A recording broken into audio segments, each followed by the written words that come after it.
बड़े बड़े सपने, लंबी चौड़ी लिस्ट और फिर वही एक वादा, कल से पक्का। लेकिन वो कल आता है और हिम्मत जवाब दे जाती है, हाथ में सीधा फोन आ जाता है। आखिर ऐसा होता क्यों है कि हमारे इरादे इतने मजबूत होते हैं पर एक्शन इतने कमजोर? और देखिए, कमाल की बात यह है कि ये हमारी कोई अपनी कोई कमी या आलस नहीं है। अच्छा। हाँ, ये एक दिमागी पैटर्न है, एक तरह का सॉफ्टवेयर जो हम सब में इंस्टॉल्ड है। ये जानना ही अपने आप में एक राहत है। बिल्कुल।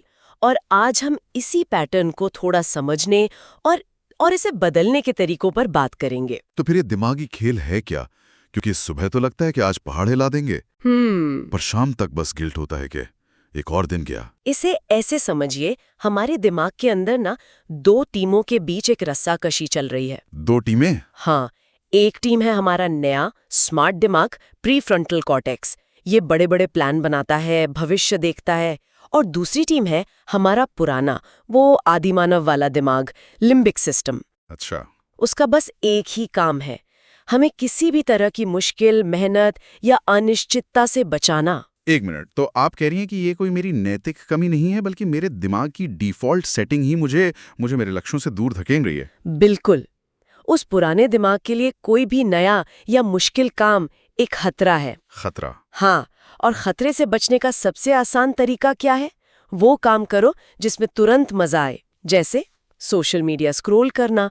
दिमाग को डोपामाइन का एक छोटा सा हिट मिलता है और वो शांत हो जाता है। मतलब वो हमें शॉर्ट टर्म की तकलीफ से बचाने के चक्कर में हमारे लॉन्ग टर्म के सपनों का सौदा कर लेता है। एकदम सही। यहाँ एक और चीज है जो मैंने देखी है, जो लोग सबसे ज्यादा टालमटोल करते हैं वो अक्सर सबसे काबिल होते हैं।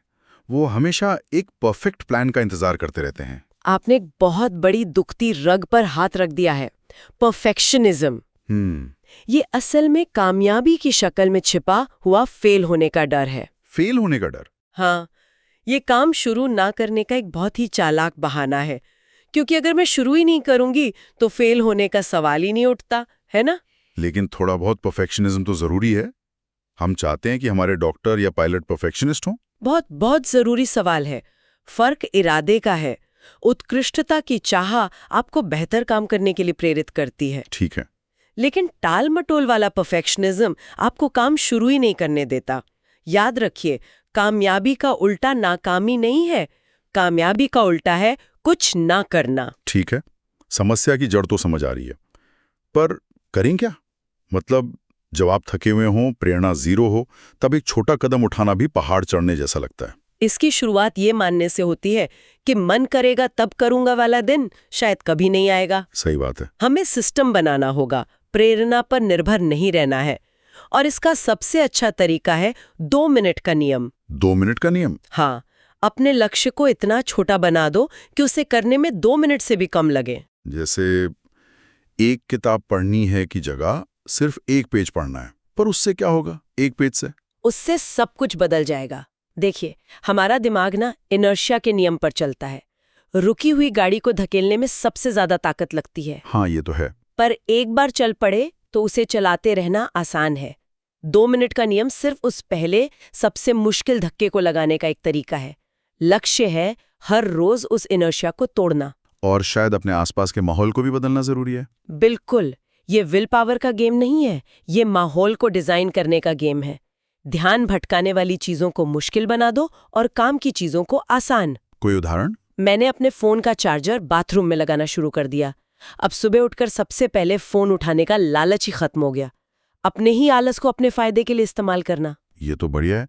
मान लिया कि हमने शुरुआत कर दी, पर फिर कोई एक दिन आता है जब सब गड़बड़ हो जाता है, हम वापस पुरानी आदतों में चले जाते हैं।